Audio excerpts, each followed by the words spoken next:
कहानी को स्टार्ट करते हैं पिछले दिन की एक छोटे से रिकैप के साथ। सबसे पहले तो अस्सलाम वालेकुम। कल हम लोगों ने एक तारीखी फैसला किया था और जिसमें दिन कंटिंजेंट था, लेकिन टाइम पे बड़ी मुश्किल से कहीं ना कहीं एग्री हो गए थे, और वो था जो फर्स्ट वीक ऑफ रमजान है उसमें हमारी क्लास थी 4:15 से लेके 5:15 20 का 20 में खुद ही से कर लेंगे। फर्स्ट वीक में 2 डेज और ऑनवर्ड्स हमने तय किया था कि 4:15 हमारा स्टार्टिंग टाइम होगा पीएम टिल अफ्तार फिक्का हनफिया, क्योंकि आपने उस टाइम पे ये भी डाउट वो किया था, हनफिया के मुताबिक अफ्तार -25 मिनट्स, क्योंकि ये हर दिन का वेरिएबल चेंज है या हर वीक का वेरिएबल चेंज है। तो जैसी क्लास स्टार्ट होगी आप कहेंगे सर आप अपनी तरफ से वो कैलेंडर ढूंढ के लेके आएंगे जिसमें सबसे जल्दी अफ्तार बताई जा रही हो, तो आप जो टाइम बताएंगे हम उसमें से 25 मिनट पीछे का कट ऑफ लगा लेंगे। जैसी घड़ी पे वो टाइम होगा तो मैं 1-2 मिनट के अंदर क्लोज करके और आपको आजाद कर दूंगा। और ये भी हमने सोचा था 2 दिन। अब यहाँ पे 2 सवाल है, पहला सवाल और दूसरा सवाल। अगर दूसरा सवाल पहले आंसर हो जाएगा तो पहला सवाल मर जाएगा। पहला सवाल ये है कि कल आपने से कुछ लोगों ने कहा था मंडे ट्यूसडे हो सकता है, मैंने कहा था मैं लॉ वालों से पूछूं, लॉ वालों के साथ सम हमारी डिस्कशन थर्सडे फ्राइडे वाली साइड की हो गई है, तो अब हमारे पास वो क्वेश्चन है। लेकिन ये है पहला सवाल। दूसरा सवाल ज्यादा मजे का है जो मेरा है, जब हमारे पास क्वेश्चन है तो हम 3 दिन क्यों नहीं कर लेते? अगेन मतलब ये मैंने आपसे एक जुमला पहले दिन से कहा था कि होगी डेमोक्रेसी, तो मैं किसी भी जगह अपना कोई फैसला आप पे थोप नहीं रहा। मेरी ख्वाहिश है कि 3 दिन हो जाए, अब हमारे पास क्वेश्चन भी है। लेकिन अगर आप 2 दिन में ज्यादा कंफर्टेबल हैं तो ऑल ओके, फिर वो 2 दिन कौन से 2 दिन? सवाल ये कि आप 3 दिन पे ओके हैं या नहीं है। एक नहीं मौसूल हो चुका हुआ है, कुछ ख्याल कर रहे हैं कि सर का दिल ना टूट जाए, ठीक है, इसमें कोई परेशानी वाली बात नहीं। डेमोक्रेसी थी, मुझे अंदाजा है कि रमजान में मतलब लोग थोड़ा डिफरेंट तरीके से चल रहे होते हैं, तो इसलिए मैंने पहले ही वीक में पहले दिन से ये बोला हुआ था कि ये एक डेमोक्रेटिक फैसला ही होगा, इसमें मैं अपनी मनमानी नहीं कर रहा। ठीक है, 2 दिन पे आप हैप्पी हैं? चले, अब अगला सवाल, ये 2 दिन मंडे ट्यूसडे या ट्यूसडे वेडनेसडे या मंडे और वेडनेसडे? Tuesday Wednesday. आप चाह रहे हैं कि जो पहला वर्किंग डे है वो आप जब वीकेंड के बाद पहुंचे हो तो एकदम से सारी मुसीबतें उस दिन ना आ जाए। वैसे मैंने हिसाब लगाया कि ट्यूसडे वेडनेसडे वाली क्लास ना पॉपुलर भी इसलिए ज्यादा हुई है कि लोगों को ना वीक का स्टार्ट भी सुकून में होता है और वीक अभी अच्छा खासा रहता होता है कि क्लासों से भी फ्री हो गया होता है, तो बड़ा साइकोलॉजिकल हमारा अच्छा फैसला था ये 2 दिन वाला जाना। तो ट्यूसडे और वेडनेसडे के ज्यादा वोट है या भाई कहानी दोबारा कल वाली चीज से शुरू कर रहे हैं? कल आप आए थे? कल आप नहीं आए, कल हमने बहुत सारी वोटिंग की है, कल हमने एक सफिशिएंट टाइम इन्वेस्ट किया इस एक्टिविटी पे, तो कुछ चीजों पे हम पहुंच गए थे, कुछ डिसीजंस पे। और अब ये था कि पहले 3 दिन में कौन से दिन या इस तरह से करके, तो क्या ट्यूसडे और वेडनेसडे के वोट अच्छे खासे हैं? यूं काम कर लेते हैं इसके अल्टरनेट, क्योंकि जो उसके वोट नहीं कर रहे होंगे वो उनका दूसरा वोट होगा। जो कहते हैं मंडे और ट्यूसडे को हो, वो कौन कौन है? एक भाई तो कल मंडे ट्यूसडे कह रहे थे, आप कहते हैं और भाई कह रहे थे, अच्छा वो आए नहीं ठीक है, तो इसका मतलब है फिर वो मंडे वाले भाई तो आज इस वक्त मौजूद है ही नहीं, तो इस वक्त 0 लोग इस हक में है। तो क्या मैं कह सकता हूँ ये डिसीजन यूनानिमस है? हालांकि ऐसा होता नहीं हो सकता, दूसरी बात करके तो 3 हाथ खड़े हो, कुछ लोग कहें हम तो पढ़ना ही नहीं चाहते, ठीक है। तो हमने यूनानिमसली ये तय किया ट्यूसडे वेडनेसडे और अगेन इन 2 दिन फर्स्ट वीक में ये टाइम और ऑनवर्ड, यानी आना 4:15 है और पहले वीक में जाने का टाइम ये है और उसके बाद चेंज हो जाएगा। पहले वीक में भी इसलिए कि आप आहिस्ता आहिस्ता एडजस्ट हो रहे होंगे, तो आप उस वक्त थोड़ा सा देखेंगे कि 5:15 के करीब निकलेंगे तो रास्ते में क्या डिफिकल्टीज वगैरह होती हैं, और एक हफ्ते बाद फिर आपको तकरीबन कुछ 4-5-6 मिनट का क्वेश्चन मिल चुका होगा मजीद आगे की तरफ। डन। आखिरी अफ्तार 6:16 और 6:16 में से 25 मिनट माइनस करें तो 5:50।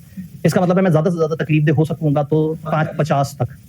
अगर हम एवरेज आउट करें, आखिरी वीक में 5:50 पे खत्म हो रहा है, उससे पिछले वीक 5 उस पे 5:15 भी है, तो टेक्निकली हम लोग तकरीबन 1 घंटा 20 से 25 मिनट पढ़ पा रहे होंगे।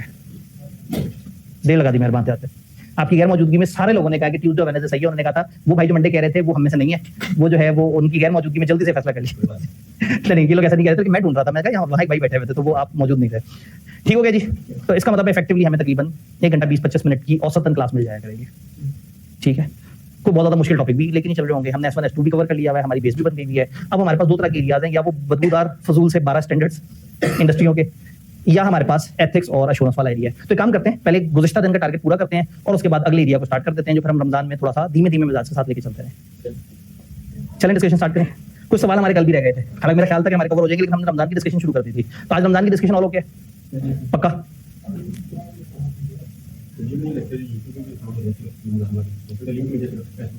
फिर आप आने की हिम्मत ही नहीं करेंगे।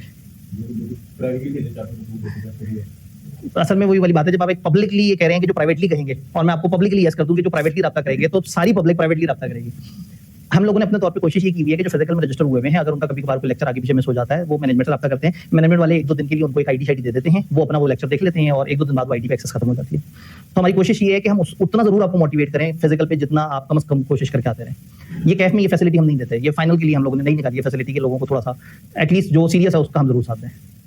तो अपने तौर पर इंतजामिया से अगर किसी दिन शदीद मजबूरी में मिस हो रहा है कितने से दिन 8, तो वो अब तब तो 4:15 हो गए। जो यहाँ आके पढ़ देखना, मैंने आपको बताया, मैंने सिर्फ एक छोटी सी एग्जांपल दी थी कि हमारी इतनी बड़ी तादाद जो ऑनलाइन में है, 200-250 प्लस टाइप की ऑडियंस में से मिलते हैं हमें 3 या 4 टेस्ट जो कंफर्टेबल वर्चुअल अपनी पसंद के टाइम से दे सकते थे, और जो सामने आने वाले हैं वो क्लास का 80-70% जो फिजिकली एनरोल्ड है वो आके दे रहे थे। तो इसका मतलब ये है कि फिजिकल से वो एक पैटर्न बना रहता है, और Ramzan is a perfect time के जिसमें लोग ठंडे हो जाते हैं। तो अगर ये क्लास की हैपनिंग ना हुई तो आपने बिल्कुल खत्म हो जाना है। या तो आप घर जाके तरावियां भी पूरी पढ़ रहे हो, कुरान की भी साथ साथ तिलावत चल रही हो, इबादत भी पूरी चल रही हो। प्रॉब्लम ये है कि मोबाइल आपने हाथ में उठाना है टाइम देखने के लिए और 2.5 घंटे बाद रखना है, और दौरान देखी होंगी रील्स, और अनफॉर्चुनेटली रील्स में इस्लामिक कंटेंट शायद बहुत ही कम होगा। तो जितनी देर गुनाह से महफूज रह सकें, जितनी देर हम क्लास में होंगे, क्लास का सवाल इल्म हासिल कर रहे होंगे, तो इसलिए मतलब उन 2 दिनों के ऊपर जो कि हमने बड़ा ही कंफर्टेबल जोन में किसी तरीके से बना लिए हैं, ठीक है। और आप अगर अपने वो इदारे को थोड़ा सा समझाएंगे तो वो मान जाएंगे। नॉर्मली क्या होता है कि इदारे वाले जो जितने भी लोग हैं, जब एक क्लास में जो पढ़ने के लिए आ रहे हैं वो इतने परेशान है, तो जो ऑफिसों वाले होते हैं उनको तो मौत लग रही होती है, हर अगले दिन जाना मुसीबत लगता है उन्हें, ठीक है। उन्होंने कहा जी एक पेट्रोल पंप का काम है और वहाँ पे ओनर खर दिमाग सा है, तो वो असल में उन्होंने आपको फ्लेक्सिबल टाइम ऑफर किया था, आपने वेल नहीं किया। उन्होंने आपको और टाइम भी बताया होगा कि दूसरी ऑप्शन इस टाइम की भी है, सुबह जल्दी बुला रहे थे। ये देखना, ये थोड़ी सी इन्वेस्टिगेशन करने पे जो है ना ये भाई पकड़े गए हैं, तो ये भाई जो है ना अपनी जाती कंफर्ट के चक्कर में हमारे 4:15 के टाइम को गंदा साबित करने पे चले हुए हैं। तो चलें जी, ऑब्जेक्शन ओवररूल्ड जी। हाँ थोड़ा, चलिए जी कहानी आगे स्टार्ट करते हैं। कुछ सवाल डिस्कशन रह गए थे।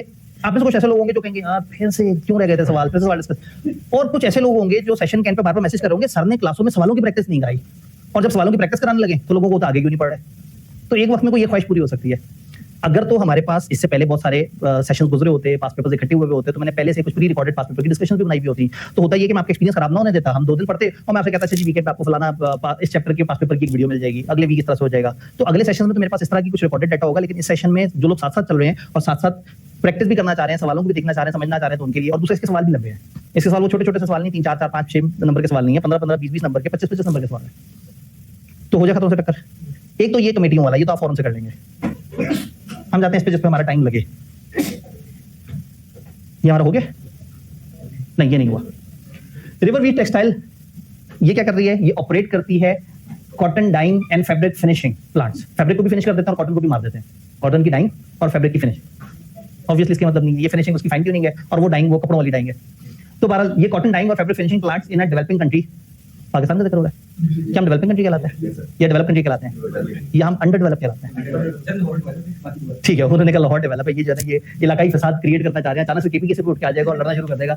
कराची वाले तो बेचारा लड़ने की पोजीशन में भी नहीं रहे, वो बेचारा ना वो इतना ज्यादा उनको डिग्रेड कर दिया सबने, रीलें दिखा दिखा के, ऊपर से बसंत लॉरियों ने बना के ना उनको, जो लाहौर का जो कोना नहीं भी देखा हुआ था वो उन्होंने रील्स पे देख लिया, तो बेचारे सारे तड़प रहे हैं यार ये क्या हो रहा है हमारे साथ। तो बहरहाल जो है ना वो ये इलाकाई तासुब फैलाने की कोशिश की गई है।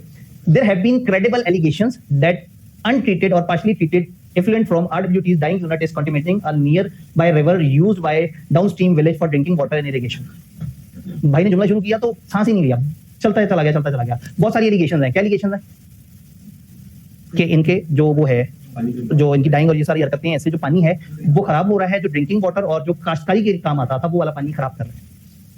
RWT has also been criticized for inadequate management of hazardous chemicals। अब जाहिर है केमिकल्स होते हैं, केमिकल्स खतरनाक होते हैं, उसमें अजीब सी स्मेल भी आती है, वो डेंजरस होते हैं, वो हाथों पे लगे तो भी मसला है। तो इन केमिकल्स की वेस्टेज पे भी ध्यान करना होता है, इन केमिकल्स की प्रोडक्शन के अंदर भी आपने देखना होता है, क्योंकि आपस के मिक्सचर से बहुत ज्यादा जहरीली गैसें और इस तरह से भी मामला निकल सकते हैं। तो ये गंदी मैनेजमेंट कर रहे हैं, including poor storage and disposal practice. Disposal practice भी अच्छी नहीं है इनकी केमिकल की, और स्टोरेज की भी तरीका सही नहीं है, and for failing to restore waste disposal sites to safe condition after use. और उसके बाद ये डिस्पोजल वगैरह उठा के जहां पे जिधर फेंकते हैं और बाद में अपना काम हो जाने के बाद उसको फिर बेहतर भी नहीं करते, और वो वेस्ट वहां पड़ा माहौल की पोल्यूशन बढ़ाता रहता है। इन एडिशन, पता है इनमें अक्सर बातें सुन के आपको लगता होगा क्या ऐसा होता है, और फिर जब आप रियल लाइफ में जाके देखेंगे तो ऐसा ही होता है। इस वक्त मेजॉरिटी ऑफ द हमारे बिजनेसेस वो अपने बिजनेस पे ध्यान दे रहे हैं, बट वो ये नहीं देख रहे कि हम एनवायरमेंट के साथ क्या कर रहे हैं। और इस वक्त ये पेपर है ही ऐसा जिसमें हम एनवायरमेंट के प्रॉब्लम्स को समझने की कोशिश करें। In addition local communities have complaint about lack of tangible benefits. याद है इस तरह की बात वो सवाल में भी थी जो हमने डिस्कस किया था।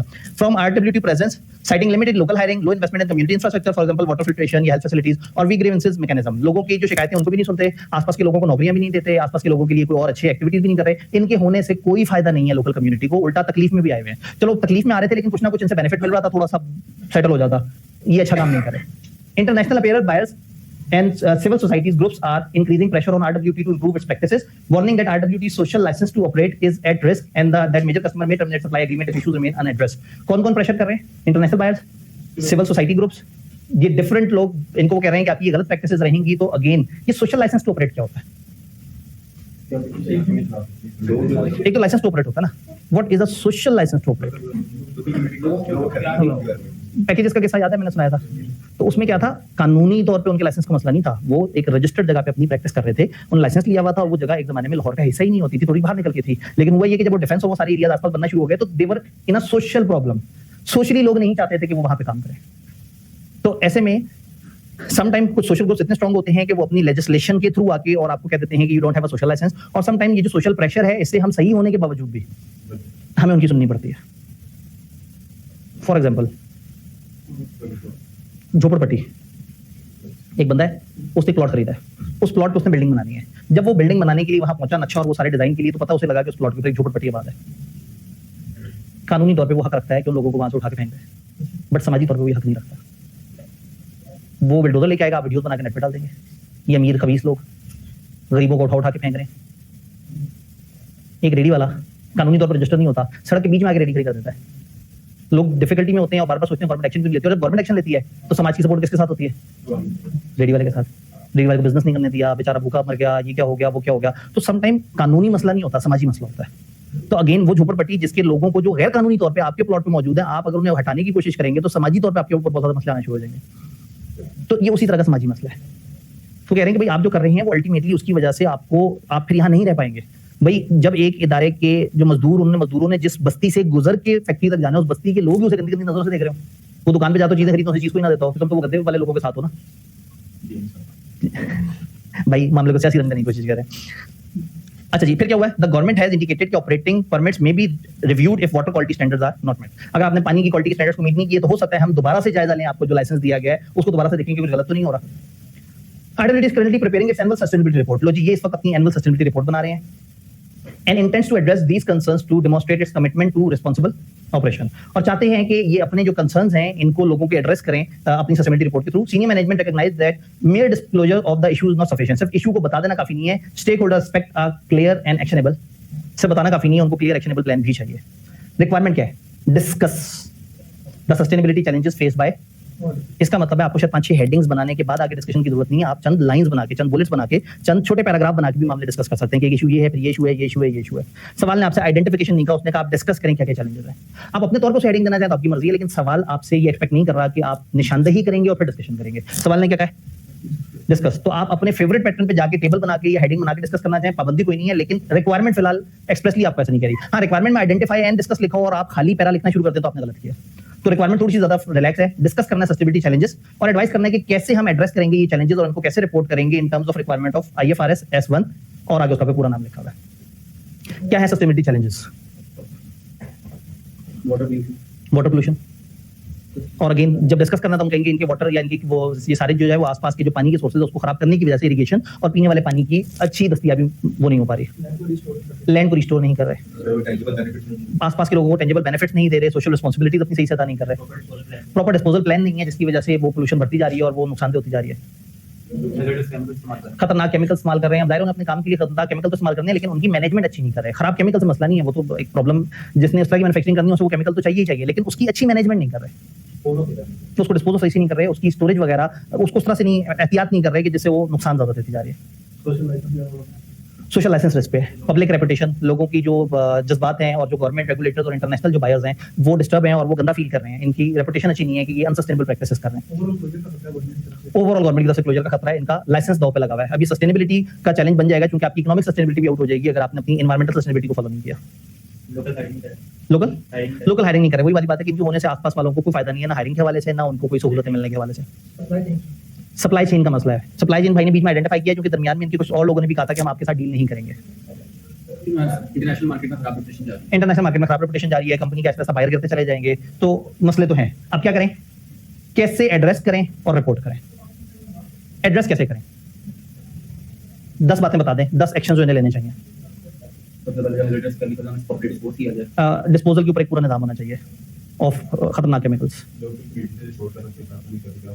लोकल कमेटीज में से कुछ लोगों को एक उसमें ले आए, उनके साथ एडवोकेसी शुरू कर दें, या उनको उनकी एक यूनियन बना दें और यूनियन के नुमाइंदों से फ्रीक्वेंट मीटिंग किया करें जज्बात समझने के लिए।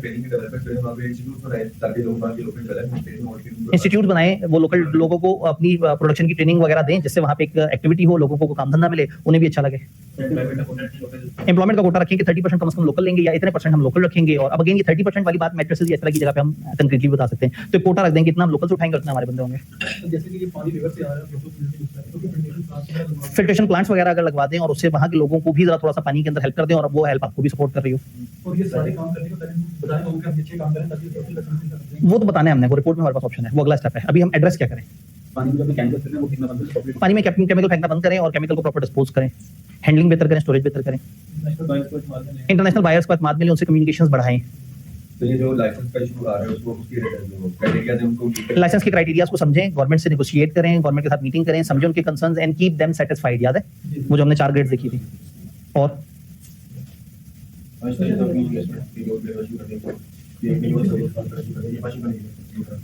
ठीक है, वो कह रहे हैं कि आहिस्ता आहिस्ता कुछ जरा अच्छे कामों में भी घुसना शुरू कर दें। ये थोड़ा सा मुश्किल हो जाएगा, वो एक खास बिजनेस को लेकर चल रहे हैं, लेकिन बहरहाल ये है कि अनसस्टेनेबल प्रैक्टिसेस को कम करें या चीज़ों को आहिस्ता आहिस्ता इंप्रूव करें। ठीक है, इन्होंने कहा अपने आप को रिलोकेट करके ऐसी जगह पे ले जाने की कोशिश करें जहां आप किसी कम्युनिटी को, आपके काम में दरिया जरूरी है, ओके, दरिया की बहुत सारी ऐसी साइडें भी होती हैं जहां इंसान नहीं रह रहे होते, आपने जरूर रावी के किनारे पे आके प्रोडक्शन करनी है। ऐसे मटेरियल जो ज्यादा एमिशन क्रिएट करते हैं, तो आप जरा थोड़ा अल्टरनेट सोर्स की तरफ जा सकते हैं। आप देख सकते हैं कि उनकी स्कोप 1, 2, 3 एमिशंस किस तरह की है, उसकी मेजरमेंट क्या है, और अगर आप अल्टरनेट सॉल्यूशंस की तरफ जाएं तो अच्छी बात है। अपने प्रोसेस को इंप्रूव करें, सोशल मीडिया को हैंडल करें। अच्छा ठीक है जी, रिपोर्ट कैसे करें S1 के मुताबिक? हम अपने लोगों के एतमाद में इस तरह से लेंगे कि हम पहले उन्हें अपनी गवर्नेंस के बारे में बताएंगे कि हमारी कंपनी के अंदर बोर्ड और उसके नीचे कौन से लेवल पे लोग सोचते हैं और काम करते हैं। फिर स्ट्रेटेजी के अंदर क्या बताएं? हम लोगों को बताएं कि ये रिस्क है, ये हमारे हिसाब से लॉन्ग शॉर्ट फलाना इस तरह से टर्म के हैं, ये हमारे इसको हमारे बिजनेस मॉडल को इस तरह से इंपैक्ट कर रहे हैं। यानी क्या बताएंगे खतरा है, और ये इस खतरे की वजह से हमारे बिजनेस मॉडल को ये खदशा है कि हमारी सप्लाई चेन और इसको मसला हो सकता है। अपने फाइनेंशियल इश्यूज भी बताएं उन्हें। ठीक है, अगेन इन्होंने कहा जब 4 कंटेंट बता रहे हैं तो क्या हर चैलेंज से लिंक करें। सवाल को देख लेते हैं, अगर सवाल ने मजबूरन आपको ऐसा कहा है तो फिर हम फंस जाएंगे। सवाल क्या है? डिस्कस करें सस्टेनेबिलिटी चैलेंजेस, ओके। एडवाइस करें कि कैसे RWT should address such challenges, उन चैलेंजेस को कैसे, एंड रिपोर्ट ऑन देम। इसका मतलब है वो जमा का सीधा इस्तेमाल कर रहे हैं। ये सवाल डिफरेंट हो जाता है, कहते हैं discuss the sustainability challenges faced by RWT and advice how RWT should address each of these challenges. अब वो आपसे हर चैलेंज को अकेला कर करके लड़वा रहे हैं, तो उन्होंने कहा चैलेंजेस बताओ और उन चैलेंजेस के सॉल्यूशन बताओ। तो प्रॉब्लम बाय प्रॉब्लम सॉल्यूशन नहीं देख रहे, वो कह रहे हैं सारे प्रॉब्लम इकट्ठे बता दो, सारे सॉल्यूशन इकट्ठे बता दो। तो अगर वो इस तरह से आपको कहते हैं फॉर ईच चैलेंज या ईच इशू, तो फिर हम ज्यादा मुश्किल में आ जाते हैं जी। अब अगेन इसको इशू को एड्रेस करने में लेके जाएं या गवर्नेंस में लेके जाएं, बेहतर है कि आप गवर्नेंस में लेके जाएं। आप बताएं कि जी हमारे पास इस तरह से, हाँ इशू के एड्रेस करने में आप कह सकते हैं कि जो हमारा सस्टेनेबिलिटी ऑफिसर है वो 4-5 तरह के काम करेगा, लेकिन there should be a sustainability officer. ये गवर्नेंस का मसला है कि हमारे टॉप लेयर में हमारे पास इस तरह के कुछ सीनियर लोग होने चाहिए जो उसके ऊपर ध्यान करते हो।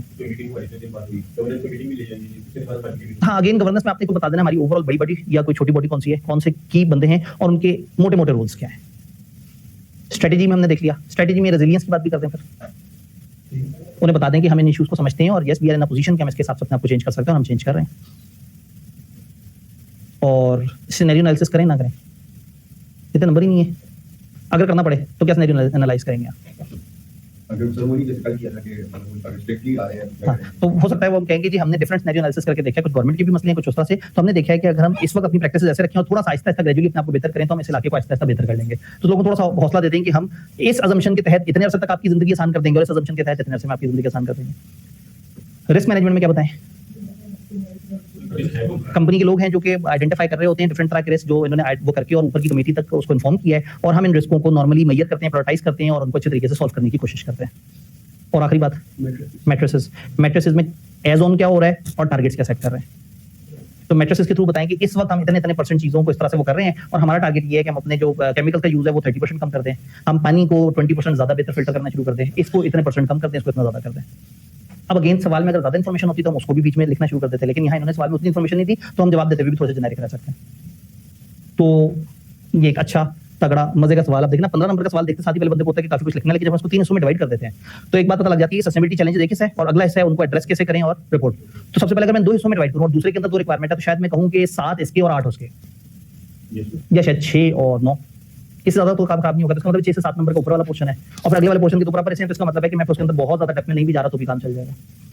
और अगेन स्टेप्स के नंबर हैं, तो जब मैं 15 नंबर के लिए 3 हिस्सों में चीजों को डिवाइड करके हर जगह कुछ ना कुछ लिखा है तो मैं 10 से 12 नंबर तक पहुंच सकता हूं अगर मैं गिवन टाइम में टाइपिंग कर गया तो सोचना भी जरूरी है और लिखना भी जरूरी है। तो ये चीज क्लियर है। चलें आखिरी सवाल की तरफ, अगला मुद्दा शुरू करने से पहले इसको थोड़ा सा जल्दी भी हम कवर कर सकते हैं, इस तरह की बात हमारी पहले भी हुई है। ये उसी तरह का सवाल है और अगेन सवाल के साथ बहुत ज्यादा लिंक नहीं है, लेकिन स्टिल एक दफा पढ़ लेते हैं, मार्जिन तो है हमारे पास। Board of Ocean Logistics Limited एक global freight forwarding and warehousing group है। ये क्या चीज होती है जी, freight forwarding and warehouse group? चीजों को स्टोर करके आगे पहुंचाना होता है। मिडल मैन है, चीज रख रहे हैं और आगे, अब चीज रख रहे हैं तो आपको वेयर हाउसिंग की भी जरूरत है, तो आप समझे मिडल मैन है और कुछ अर्से के लिए चीज रख के और आगे पहुंचा रहे हैं। फर्स्ट हमें बिल्कुल नहीं समझ आया तो भी फर्क नहीं पड़ता इस पूरे सवाल को। तो पेपर में अगर कहीं भी बहुत इजी सा बिजनेस भी नजर आ रहा हो ना तो बहुत ज्यादा परेशानी होना। ऑल्दो उन्होंने हमारे सिलेबस में 12 तरह की तो इंडस्ट्रियां डाल दी हैं, उन इंडस्ट्रियों पे इतनी गहरी डेप्थ में बात होती है कि उसके बाद बड़ा मुश्किल चांस है कि पेपर में आपको एक इंडस्ट्री देख के समझ ही ना आ रही हो। तो इन्होंने 12 तरह की इंडस्ट्री उसकी समझ और उनके मैट्रिसेस बड़ी कंप्रिहेंसिव लेवल में हमारे सिलेबस में डाले हुए हैं। वो जो 12 स्टैंडर्ड जिनका मैं बार-बार जिक्र करता हूं, जिनमें से मिला के शायद एक सवाल आना, लेकिन वो तकलीफ बहुत है। मतलब जिसको शॉर्ट करते करते जो आखिरी वर्जन है वो भी 142 सफ़े पे फिर रहा है और उसको भी कम करते करते जो है वो और कम करना है और उसकी कुछ एग्जैक्ट समरीज भी देनी है, जिस वजह से किताब जहां अटकी हुई है ना वो 12 स्टैंडर्ड में। तो बहरहाल मतलब वो तो हमने माई होक और बाइक जो है इस वीकेंड पे वो आपको पहुंचा देने। 2 और चैप्टर मैंने अभी मैंने गूगल ड्राइव पे नहीं डाले, नहीं तो एश्योरेंस के चैप्टर्स भी जो है ना वो सुबह तक फाइनल हो चुके हुए थे बड़े अच्छे तरीके से। बिजनेस हमें समझ आ गया। Has recently formed a sustainability committee at the board level. This decision follows several incident and criticism.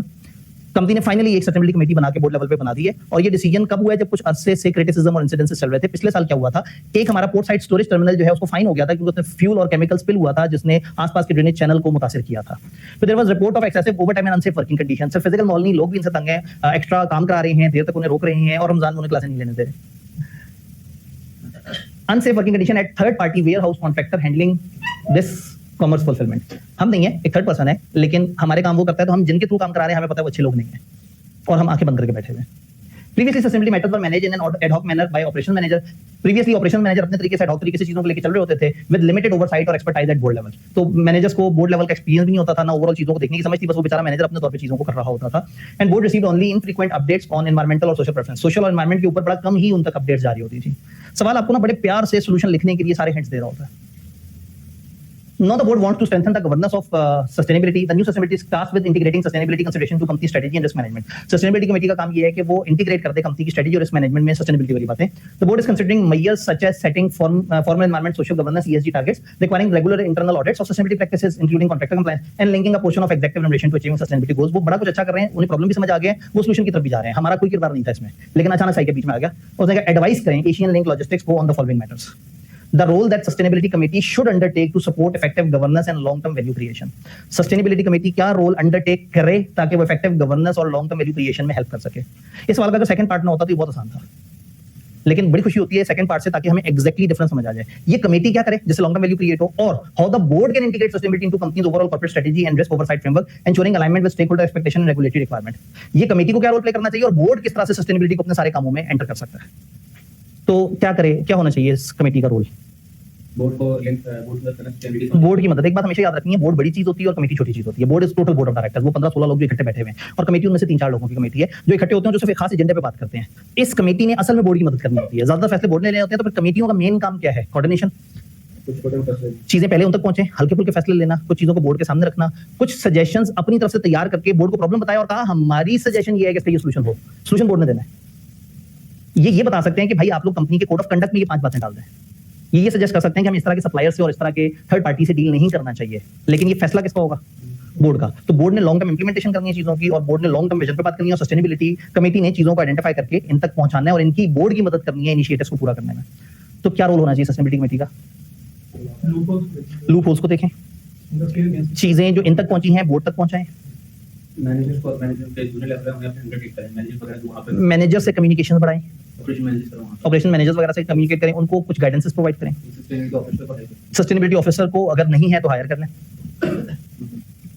Control बनाने की जो काम हम साइन कर रहे हैं वो भी आदमी हो रहा है। अब अगेन कंट्रोल बनाना इनके में नहीं है, लेकिन ये कहना कि कंट्रोल्स होने चाहिए, तो ये आइडेंटिफाई करें कि कहाँ लूपहोल्स हैं और कहाँ अच्छे कंट्रोल्स होने चाहिए। बोर्ड और टारगेट्स दे रहा है मैनेजर्स को कि आपने जो टारगेट्स बोर्ड ने जो टारगेट दिए हैं उसको मॉनिटर करें। और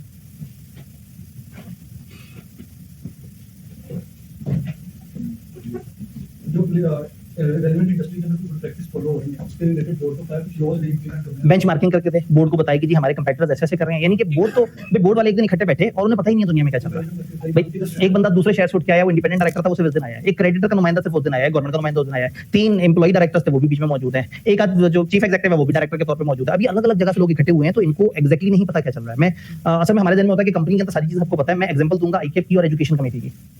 आईकेप में चंद लोग इकट्ठे हुए जो कि काउंसिल मेंबर्स हैं, और इन काउंसिल मेंबर्स के बहुत बड़े बड़े वो हैं ऑब्जेक्टिव्स हैं। आईकेप का इमेज दुनिया में बेहतर बनाना है, पाकिस्तान के अकाउंटेंसी के मामलों को देखना है, फर्म्स को रेगुलेट करना है, कॉलेजेस को अच्छी एजुकेशन प्रोवाइड करने के ऊपर गाइडेंस देनी है, लोगों को अकाउंटेंसी कैरियर के बारे में गाइड करना है, पाकिस्तान के अकाउंटिंग और इकोनॉमिक चैलेंजेस को समझना है, पाकिस्तान की गवर्नमेंट को अच्छी एडवाइसेस देनी है जब वो अपने बजट्स और इस तरह की चीजें बना रहे हो जो इनके स्पेशलाइज्ड एरियाज हैं वहां पे। आईकेप पाकिस्तान के इवेंट्स को शोकेस करना है, मेंबर्स को इस्तेसाल से बचाना है, बच्चों को मजीद तकलीफ देनी है, सॉरी यानी बच्चों को तकलीफ से बचाने की कोशिश करनी है। तो एक बहुत बड़ा कैनवस उनके पास है, और इधर से ये भाई परेशान है कि मुझे मेरा कीबोर्ड ले जाने नहीं दिया पेपर सॉल्व करते हुए। काउंसिल मेंबर कहेगा यार मैं पाकिस्तान दुनिया पता नहीं क्या सोच रहा हूँ, तुम्हारा कीबोर्ड नहीं चल रहा, मैं यार ये इशू इंतजामिया के पास लेके जाओ। वो जो लोग बैठे हुए हैं डिपार्टमेंट में उनके पास जाके कहो कि मुझे ये मसला आ रहा है, फिर वो उनसे ऊपर के कुछ लोगों से रब्ता करेंगे, फिर वो एजुकेशन वालों को बताएंगे, फिर एजुकेशन वाले कुछ रखेंगे। हाँ अगर कोई बड़ा फैसला करना होगा किसी दिन एजुकेशन कमेटी वाले मेरे सामने रख देंगे, फिर हम बैठ के सोच लेंगे कि क्या करना है। तो बोर्ड तो बहुत ऊपर सोच रहा है, बोर्ड तो पूरी कंपनी लॉन्ग टर्म 5 साल बाद कहाँ खड़े होंगे, 10 साल बाद कहाँ खड़े होंगे, प्रॉफिट्स किस तरफ है, शेयर होल्डर जो है वो मीटिंग में जूते तो नहीं मारेंगे, ये तो नहीं होगा, वो उस तरफ सोच रहे हैं। तो ऐसे में एक अलग कमेटी है जो सिर्फ एचआर और रेमुनरेशन के मामलों को देख रही है, एक अलग कमेटी है जो हर वक्त ये देख रही है कि ऑडिटर्स इंटरनल और एक्सटर्नल वालों के क्या मसले मसाइल चल रहे हैं। तो इसका मतलब ये है कि जो कमेटियां अपने खास मकसद के लिए आती हैं उस मकसद पे ज्यादा ध्यान देती हैं, उस मकसद पे बोर्ड को गाइडेंस सपोर्ट प्रोवाइड करती हैं, लेकिन अल्टीमेटली उसके ऊपर जो एक्शनेबल डिसीजंस हैं वो ज्यादातर बोर्ड ने लेने हैं।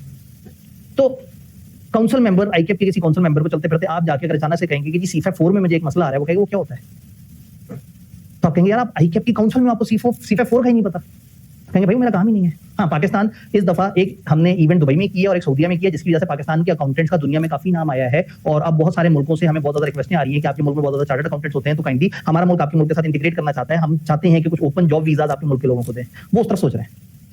तो वो जब एक बड़े कैनवस को देख रहे हैं तो वो जो छोटा इशू है वो ओवरलुक हो सकता है। तो फिर क्या होता है, वो चंद 12 13 15 17 जितने भी लोग बोर्ड में हो काउंसिल में, वो फिर क्या करते हैं अलग अलग कामों के लिए अलग अलग कमेटीज बना देते हैं।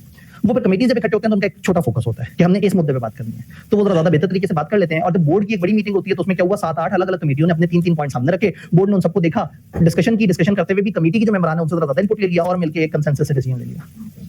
तो हमेशा याद रखना है कि बोर्ड का मकसद काफी ओवरऑल ग्लोबल है, और जो कमेटी है उसका मकसद अपना टास्क स्पेसिफिक है। और क्या काम कर रही है कमेटी? ये ना रिस्क की रैंकिंग कर सकते हैं बोर्ड को, ताकि कौन से रिस्क के बारे में ये बोर्ड के सामने जब रिपोर्ट रखी जाए तो बोर्ड को एग्जैक्टली एक्शंस बता सकते हैं, सजेस्ट कर सकते हैं, रिस्क बता सकते हैं, बड़े छोटे रिस्क आइडेंटिफाई कर सकते हैं और अपनी तरफ से अच्छी एडवाइसेस दे सकते हैं। गवर्नमेंट की तरफ से हम एक बना के गवर्नमेंट के जो प्रॉब्लम्स हैं, जो इश्यूज हैं, वही वाली बात है, जितने भी रिस्क हैं, गवर्नमेंट की नई पॉलिसी आना भी इनके लिए तो एक रिस्क ही है। तो वो तमाम रिस्क और उसकी रैंकिंग, इसको हम रिस्क डैशबोर्ड कहते हैं। इसमें फिर अलग अलग कलर्स इस्तेमाल करते हैं, लाल रंग का मतलब ज्यादा खतरा, ग्रीन का मतलब है कि रिस्क था लेकिन हैंडल हुआ है, येलो का मतलब आहिस्ता आहिस्ता बढ़ रहा है। तो इसमें अगेन आईकेप ने बड़ा प्यारा पेपर खत्म कर दिया एसपीएम, उसके अंदर बकायदा ये पूरे रिस्क डैशबोर्ड और इसके ऊपर एक पूरा चैप्टर था जो असूलन इसमें होना चाहिए था, लेकिन इसका सिलेबस आईकेप ने बहुत ही वेग तरीके से डिफाइन किया है। जी सस्टेनेबिलिटी कमेटी का रोल समझ आ गया, अब बड़े कैनवस पे आए। बोर्ड सस्टेनेबिलिटी के मामलों को कंपनी की स्ट्रेटेजी और ओवरऑल कहानी में कैसे फिट करे, क्या करे बोर्ड? मैं ये क्वेश्चन पहले कंट्रोल सबसे पहले डिफाइन करें, कंट्रोल है कि इसमें मसले आ रहे हैं, प्रोसीजर कौन से हम लोग डिफाइन करते हैं, एम्प्लॉयज का गलत हो रहा है तो इसमें एम्प्लॉयज को एक्सक्लूड पॉलिसी के जरिए हम रिपोर्ट कर सकें। ठीक है, ये बोर्ड आइडेंटिफाई करे कि हमारी क्या वीकनेसेस हैं पॉलिसी सेटिंग में और उनके ऊपर अच्छी पॉलिसी सेट करे। मैनेजर्स की रेगुलर ट्रेनिंग के बजट्स रखें और प्लान्स बना के दें, और आपने ओवरऑल विजन में इंटीग्रेट करना सस्टेनेबिलिटी के मामलों को। ये भी बहुत ज्यादा काम हो गया, तो कमेटी का काम होता है। हाँ अब अगेन बोर्ड के ओवरऑल काम है, अब इसको पूछ रहे हैं बोर्ड, ये वाला बोर्ड सस्टेनेबिलिटी के मामलों को कैसे लेके आएगा। तो हमसे बोर्ड का वो वाला काम पूछा जा रहा है जो सस्टेनेबिलिटी के कॉन्टेक्स्ट में हो रहा है। तो हम बहुत सारी दोस्ती तो कमेटी से भी करा सकते हैं कि बोर्ड कमेटी से रेगुलर अपडेट्स ले सजेशंस ले, कमेटी के मेंबर्स से इश्यूज को डिस्कस करें, इंटरनेशनली देखिए क्या करना है। इंटरनेशनली प्रैक्टिसेस देखें और उसके ऊपर एक अच्छी डिस्कशंस करें आपस में। कुछ खास मीटिंग के सस्टेनेबिलिटी कुछ खास मीटिंग्स या कुछ खास मीटिंग का बड़ा पोर्शन सस्टेनेबिलिटी के लिए रखें, इनके प्रॉब्लम्स को समझें और इसके मुताबिक अच्छी रिपोर्टिंग करने को IFRS S1 S2 वगैरह की रिपोर्टिंग को भी समझें और उसके मुताबिक काम करें। और सस्टेनेबिलिटी ऑफिसर्स सस्टेनेबिलिटी ऑफिसर अगर अपॉइंट नहीं हुआ तो अपॉइंट करें, अगर अपॉइंट हुआ है तो उसकी जॉब डिस्क्रिप्शंस को देखें कि उसमें क्या इंप्रूवमेंट आ सकती है। अपना ज्यादा कि हम लोग सस्टेनेबिलिटी बनाने का काम कर रहे हैं। सेल्फ असेसमेंट भी करेंगे, sustainability related board as a whole की क्या कमिटमेंट है, क्या कंपिटेंस है, और if there are some gaps कुछ ट्रेनिंग्स और कुछ इस तरह की चीजों को किया जाए ताकि वो अपने आप को भी साथ साथ एजुकेट कर सकें। और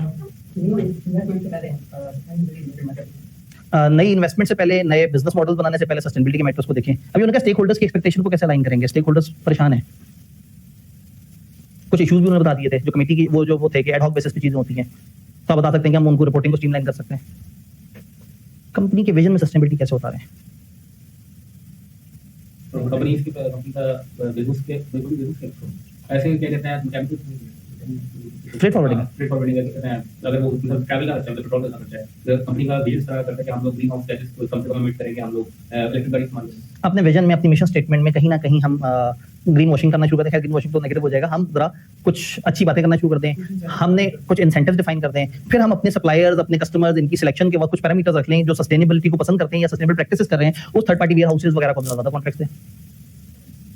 हम जो वर्कर्स लेने कर रहे हैं उसके बारे में एडमिनिस्ट्रेशन है जो कम से कम बताने में हम बजट्स एलोकेट कर दें, कैपेक्स एलोकेट कर दें ताकि हमारी ज्यादा साफ सुथरी मशीन हो जो कि कम वेस्टेज क्रिएट करती हो, कम एनवायरमेंट पोल्यूट करती हो। लोगों को एजुकेट करें, कंपनी के अंदर बार बार बातें हो, अक्सर दीवारों पे लिखा हो ईमान, इत्तेहाद, तंजीम।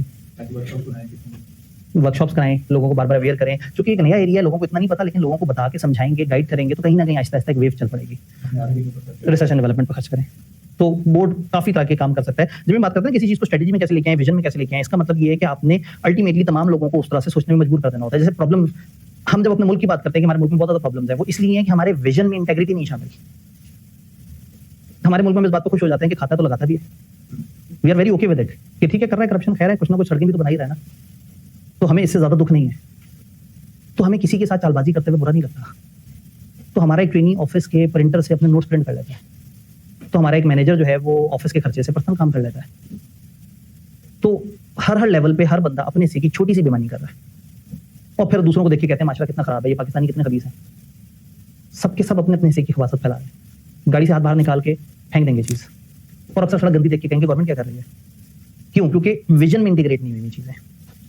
एक बच्चा जो कि पहली दूसरी क्लास से ही पढ़ रहा होता है कि सच बोलना है, सच बोलना है, जब वो चौथी क्लास में होता है तो उसका फादर कहता है बेटा बेल हुई है, बाहर जाके अंकल को बोलो वो घर पे नहीं है, और वो जाके बाहर यही बोलता है कि अब्बू ने कहा है कि वो घर पे नहीं है। वो तो बच्चा है बेचारा, बच्चे बेड़े भी खाता है। तो फिर उसे आहिस्ता आहिस्ता समझ आ जाती है कि एक घुमा हुआ सच होता है जो कि झूठ नहीं होता। तो उसका बाप उसके सामने बैठ के सिगरेट पीता है और बच्चे को कहता है कि नहीं ये बुरी चीज है, लेकिन जब बड़े हो जाते हैं तो हो जाता है, कोई मसला नहीं, ये चलता है। तो बच्चा इंतजार करेगा अपने बड़े होने का कि कब मैं इस जैसी मुकद्दस चीज को हाथ लगाऊं और मैं भी धुआं निकालूं ताकि मैं भी जरा अपने फादर जैसा महसूस करूं। फादर की छाइयां तो छोड़ देगा, वो उधर तो फॉलो नहीं करेगा, लेकिन सिगरेट पीना उसे बड़ा अच्छा लगेगा। तो टेक्निकली उस घर के माहौल ने इंटीग्रेट नहीं की अच्छाई उस बच्चे में, दूसरों को भाषण दिया और खुद अच्छा काम नहीं किया तो खत्म हो गया। तो आप लोगों को सस्टेनेबिलिटी की बात करते करते और हम जनाब तेल जला जला के और धुएं, काले धुएं निकाल के बिजली बना रहे हो ताकि हम अपने वो काम कर सकें, तो ये बहुत अच्छी बात तो नहीं है। तो पॉइंट ये होता है कि जब आप किसी चीज को विजन में इंटीग्रेट करते हैं तो you have to live in day out, हर वक्त उसमें जीना होता है। तो कितना मजा है कि हर पाकिस्तानी सोच रहा है नहीं यार ईमानदारी करनी है, बेईमानी नहीं करनी, किसी का हक नहीं मारना। रिसेंटली कुछ अर्से पहले मैं एक एयरपोर्ट से दूसरे एयरपोर्ट शिफ्ट करते हुए रास्ते में कुछ देर के लिए जगह आती है कनेक्शंस, जब एक मुल्क से दूसरे मुल्क जा रहे हैं, दरमियान में आप एक एयरपोर्ट में, उस एयरपोर्ट पे एक जगह हम बाहर निकले हैं, सामान स्कैन हुआ है, उसके बाद एक जगह गए हैं, आपको पता है जनानियां जो है उनको शॉपिंग फॉल्स पसंद होती है, अब एयरपोर्ट हालांकि महंगी जगह होती है, उन्होंने कहा जी परफ्यूम नजर आ रहे हैं, जरा देखते हैं। मैं बाहर जाके देखा, कीमत डॉलर्स में थी। उस मुल्क की करेंसी किसी टाइम पे जो है वो डॉलर्स में कन्वर्ट हो कैसे मिली थी कि डॉलर थोड़ा सस्ता पड़ रहा था। मैंने हिसाब लगाया तो पाकिस्तान में परफ्यूम, अच्छा परफ्यूम 6-7-8 हज़ार में होता है, वहाँ मिल रहा था 4-4.5 हज़ार में। मैं चलो ठीक है। खैर वो परफ्यूम वगैरह लिए, वहाँ पे कुछ टाइम गुजारा, पेमेंट वगैरह की, फिर आगे गए, एक जगह बैठ गए, कुछ खा रहे थे, फ्लाइट पे जाने का टाइम था, एकदम से मिसेज ने कहा मेरा बैग किधर है? तो वो बैग था ही नहीं, बैग में मोबाइल भी था और पैसे भी पड़े हुए थे, बंदा थोड़ा डिवाइड भी कर देता पैसे। तकरीबन 1.5 घंटे पहले जिस जगह बैग छोड़ा था वहीं पे ही सुकून से पड़ा हुआ था। कम से कम 500-700 लोग वहां से गुजरे होंगे, बहुत विजिबल सामने करके पड़ा हुआ था। और किसी एक बंदे ने भी उसमें से एक नोट या एक मोबाइल या एक छोटी सी ऐसी चीज होती है और कनेक्शंस वाले हैं, उनको इतनी परवाह नहीं, वो निकाल के निकलेगा, आधे घंटे बाद उसकी फ्लाइट होगी, किसी दूसरे मुल्क बैठा होगा, जब तक यहाँ कैमरा में आएगा अगले दिन पता लगेगा, तब तक वो बंदा बिल्कुल ही आउट हो चुका होगा कहीं से। तो ऐसा भी नहीं कि लोगों को खौफ होगा मेरा वीजा कैंसिल हो जाएगा, मेरी फ्लाइट मिस हो जाएगी, तो वो एक ऐसी ओपन अपॉर्चुनिटी। लेकिन उस दिन मुझे एहसास हुआ कि मैं पाकिस्तान में 2 मिनट के लिए भी हरकत नहीं कर सकता। एक दफा आपको बैठ पाकिस्तान की सिनेरियो में पता चला जैसे ही पता लगा, मैं एकदम से सबसे पहले हम पहुंचे परफ्यूम वाली जगह कि वहां पे जाके पूछे उनसे, वो किया, वहां पे सारा देखा, फिर हुआ कि नीचे पीछे किस जगह पे थे, वहां सामान स्कैन हुआ था। अब स्कैन होते हुए तो 3-4 तरह की चीजें आपने स्कैन की, वापसी पे उठाते हुए वो बैग वहीं रह गया। तो जब माशरा इस तरह से साफ हुआ होता है ना, तो फिर वहां के रहने वालों को मजा भी आता है, फिर वो चाहते भी हैं, वो आगे भी बढ़ना चाहते हैं, वो कोई काम करना चाहते हैं, उन्हें पता होता है गवर्नमेंट सपोर्ट करेगी हमें, उनके कस्टमर आके उनके साथ धोखा नहीं करेंगे। हम एजुकेशनल कॉलेज है, कुछ अर्से पहले तक हमारे 2 कैंपस थे, हमारे पास 6 सिक्योरिटी गार्ड्स होते थे। 6 सिक्योरिटी गार्ड का मतलब है 12 से 15 लाख रुपया हम एक सेशन का, और अगर साल की बात करें तो तकरीबन 25 से 30 लाख रुपया हम सिर्फ सिक्योरिटी पे कर रहे हैं। एजुकेशनल इंस्टीट्यूट, कितनी गलत बात है। क्यों? कौम खराब है, और कौम में कौन है? मैं भी। दूसरों को खराब किया कि मैं अपने से की करप्शन कर रहा हूँ। तो प्रॉब्लम ये है कि जब लोगों को इंसाफ नहीं मिलता, लोगों के साथ बुरा हो और उनको सुकून नहीं मिलता, तो लोग फिर बाकी सारी चीजें छोड़ देते हैं। बहुत सारे लोग बहुत अमीरपति, करोड़पति, अरबपति होते हैं और फिर पाकिस्तान छोड़ के दूसरे मुल्कों में छोटी सी जगह पे जाकर रहना शुरू कर देते हैं। यहाँ याशी में होते हैं, 10-10 नौकर चाकर होते हैं, वहाँ घर का बर्तन भी खुद धो रहे होते हैं, सफाई भी खुद कर रहे होते हैं, बाहर की घास भी खुद काट रहे होते हैं, लेकिन बहुत खुश होते हैं। और वो अक्सर पाकिस्तान को सोच के कहते हैं कि यार पता नहीं लोग वहाँ जिंदा कैसे हैं, जी कैसे हैं, क्योंकि पूरी कौम खराब हो चुकी है। तो वक्त आ गया पूरी कौम के दोबारा ठीक होने का, लेकिन कौम ठीक कैसे होगी? उन्होंने शायद सस्टेनेबिलिटी पर ये बात कर देते हैं, शायद इससे सटल जाए। हर फर्द अपने अपने हिस्से की जिम्मेदारी अदा करनी है। हर बंदा अपना काम सही से करेगा, मुल्क ऑटोमेटिकली हो जाएगा। जब तक हम दूसरों को कहेंगे तुम घटिया हो, तुम गंदे हो, तब तक ऐसे ही रहेगा। अगर मैं अपने हिस्से की, मुझे अगर अचानक से मौका मिले फ्रॉड करने का, मैं फ्रॉड ना करूं, मैं टीएडीए में से एक्स्ट्रा 2 दिन खामखा चार्ज कर रहा हूं और मुझे खुद भी पता है कि मैं गलत चार्ज कर रहा हूं, और मैं सोच रहा हूं मैं इंतकाम ले रहा हूं अगले बंदे से। बेसिकली मैं उससे इंतकाम नहीं ले रहा, मैं अपने आप को मजीद घटिया कर रहा हूं। तो जिस दिन हमने अपने आप को ठीक करना शुरू कर दिया ना, चीजें थोड़ी सी बेहतर होती चली जाएंगी। तो पता नहीं वो फ्रेंच ट्रेन, और उसका मैंने आपको बताया बड़ा, मतलब एक नॉर्मली एक ऐसा कोट किया जाता है कि एक फ्रेंच पर्सन के साथ एक देसी बंदा ट्रैवल कर रहा था तो एक जगह फ्रांस में। तो वहाँ पे वो दोनों अंदर ट्रेन के लिए जाना था, उन्होंने जनाब जाके टिकट ली और अंदर चल के ट्रेन में बैठ गए और ट्रेन चल पड़ी। अब वो जो देसी था, जो पाकिस्तानी इंडियन जो भी था, वो बड़ा हैरान परेशान था, और वो साथ अपने फ्रांसीसी बंदे से पूछता है कि टिकट चेकर नहीं आ रहा, वो टिकट चेक नहीं कर रहा। तो फ्रांसीसी ने कहा क्यों, उसकी क्या जरूरत है टिकट चेकर की? तो इस देसी ने पूछा कि अगर कोई बगैर टिकट लिए सफर कर रहा हो तो फ्रांसीसी ने बड़ी हैरत से कहा कि जो सफर कर रहा होगा वो बगैर टिकट के कैसे सफर करता होगा? ये इसने कहा नहीं, अगर फर्ज करो कोई बगैर टिकट, उसने कैसे फर्ज कर लूं? ट्रेन में आने के लिए क्या करना होता है? टिकट लेना होता है। यानी उसको ये बात समझ ही नहीं आ रही थी कि ये क्या बात कर रहा है भाई, ट्रेन के अंदर जाना है, कोई चेक करे या ना करे, ट्रेन में अंदर जाने का प्रोटोकॉल क्या, जाओ टिकट लो और ट्रेन में चले जाओ। तो ये देसी मुझे ये क्यों कह रहा है कि अगर कोई बगैर टिकट के अंदर मौजूद है, ये कैसे हो सकता है? कैसे हो सकता है? उसका दिमाग ट्रेन ही नहीं है ना उस तरह से। उसको किसी ने बताया ही नहीं है कि कट आ गया, तुम इधर से ऑपोजिट साइड पे चलो बाइक लेके, जल्दी से तुम्हें कट मिल जाएगा, चाहे आगे से आने वाली गाड़ी बच जाए, इसमें इनमें से कोई एक हलाक हो जाए, लेकिन उसको ये अपनी जिंदगी के 13 सेकंड बचाने बड़े जरूरी थे। ये यूटर्न में बहुत ज्यादा होता है कि आप यूटर्न में जाने सामने से बड़ा कॉन्फिडेंस आ रहा है और आपको हॉर्न दे रहा होता है कि तुम कहां से आ रहे हो, इसलिए कि उसने अपनी जिंदगी के 13, 15, 20, 25 सेकंड बचा लिए होते हैं। उसने जो करोड़ों लोगों की डील करनी है वो जाके बड़े आराम से कर लेगा। जिंदगी जैसी कीमती चीज को दांव पे लगा देते हैं और फिर बैठ के सोशल मीडिया पे कहते हैं पाकिस्तानी बहुत बुरे लोग हैं। सिर्फ हर बंदे ने सुधरना है। जब हर बंदा सुधर जाएगा, जब कौम बाकी ऐसे सोचना शुरू करते हैं कि क्या ये पॉसिबल है कि बगैर टिकट की ट्रेन में सफर हो सकता है, जब ये सुन के ये सोच के घिन आना शुरू हो जाए ना, इसका मतलब है कि हमने वो अच्छी प्रैक्टिस अडॉप्ट कर ली। तो बस वो चीज थोड़ी सी कम है, और आपके अलावा दुनिया के सारे लोग बुरे हैं ना। सिर्फ अपने हर दिन को देखना है, और आप कई दफा अपने जूनियर के साथ बुरा कर जाएंगे, कई दफा थोड़ी सी चालबाजी कर जाएंगे, कई दफा आपको मौका मिलेगा तो 2 घंटे पहले फर्म से निकल जाएंगे, कई दफा सीनियर चला गया और उसे नहीं पता कि आप कितनी देर बाद निकले, तो आप शायद 5 मिनट बाद आप भी बैग पैक करके निकल जाओ। ये छोटी छोटी सी बीमारियां हमें बुरी नहीं लगती, तो आहिस्ता आहिस्ता फिर जब बड़े हो जाते हैं तो फिर यही होता है कि यार खाता तो लगाता भी तो है। वो जो बेचारा सब्जी तोलने वाला है, उसको तो मौका ही मिलता है सिर्फ 70-80 ग्राम ऊपर नीचे बेचने का, उसका हाथ वहां पे पड़ रहा है। तो जो फिर आरती होता है वो फिर 25-30 किलो की गेम खेल जाता है, और जो कंटेनर वाला होता है वो 200-300 किलो पी जाता है। सब एक जैसे करते हैं, किसी का हाथ छोटी जगह पड़ा, किसी का हाथ बड़ी जगह पड़ा। अगर आज आप अपनी फर्म या अपने ऑफिस के प्रिंटर से अपने जाती इस्तेमाल के प्रिंट बगैर किसी को बताए निकाल रहे हैं अनऑथराइज्ड तरीके से, और आपको लग रहा है कि तो बहुत छोटी सी हरकत है, इसलिए कि आप अभी छोटे से आदमी हैं, आपको आज मौका ही सिर्फ इतना सा मिला है। कल को जब आपको बड़ा मौका मिलेगा तो आप बड़े आराम से किसी ऑर्गेनाइजेशन बैठे होंगे, उन्होंने बजट दिया होगा कि आपने अलग अलग जगह जाना, अलग अलग शहरों में ट्रैवल करना और आपने ऑडिट करने, तो 3-4 शहर आप काउंट भी करा देंगे जहाँ पे भी गए भी नहीं होंगे। जब उससे बड़े लेवल पे आएंगे, हाथ में फाइनेंस आएगा, बजट की लोकेशन आएगी, तो अपने यार दोस्तों को दूसरे मुल्कों पर ट्रिप करवाएंगे अपनी कंपनी के खाते पर। उससे बड़े लेवल पे जाएंगे, वजीर खजाना बन जाएंगे, अपने दोस्तों को लोन इशू करवा के देंगे, करोड़ों के ऊपर गायब कर देंगे। तो वही खराब इंसान है, सिर्फ लेवल चेंज होता जा रहा है। तो इस इंसान को रोकने का तरीका ये है कि आज जब वो छोटा इंसान है ना, तो इस वक्त वो छोटी बातें करना छोड़ रहे, बड़ा इंसान बन जाएगा। मेरे ख्याल में ज्यादा बोर कर दिया, कहानी को मुकाते हैं, ब्रेक की तरफ जाते हैं। ब्रेक के बाद एश्योरेंस पे बातें करते हैं। स्लाइड में पहले से सजा दूं ताकि जो है ना आपको हौसला हो कि अब दोबारा से पढ़ाई की तरफ हम वापस आने वाले हैं। कितनी देर की ब्रेक? 25 मिनट होने का जितना भाषण दिया है 8:25 हो रहे हैं, 8:40 सेफ है ना? पक्का? ठीक है, 8:40 सेफ है।